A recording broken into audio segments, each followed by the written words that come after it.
ఇక తెలంగాణలో అధికారంలోకి వచ్చిన కాంగ్రెస్ ప్రభుత్వం ఎన్నికల ముందు కొన్ని హామీలు ఇచ్చిరు కదా. ఇక హామీలన్నిటినీ ఒక్కొక్కటిగా అమలు చేసుకుంటూ పోతుంది. ఇక మొదలు వెంటనే ఆడోళ్లకు ఆర్టీసీ బస్సులో ఉచిత ప్రయాణం పథకం అమలు చేసింది కదా. ఇక తర్వాత ఆరోగ్యశ్రీ మొత్తాన్ని 10 లక్షల రూపాయలు పెంచింది.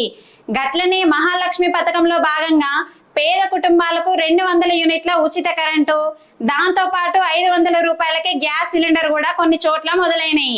ఇక మహాలక్ష్మి పథకంలో మరో స్కీమ్ పెండింగ్ లో ఉంది.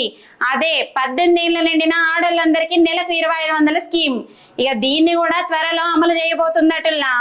ఇన్నొద్దులు ఎన్నికల గొడవల్లో ఉండడంతో పలు హామీలు అమలు ఆగిపోయిందట.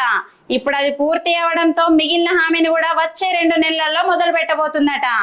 అయితే వీటితో పాటు తెల్ల రేషన్ కార్డులు మంజూరు ఉండబోతున్నట్టు తెలుస్తుందటల్లా. తెల్ల రేషన్ కార్డుల కోసం మస్తు మంది ఎదురు చూస్తున్నారు.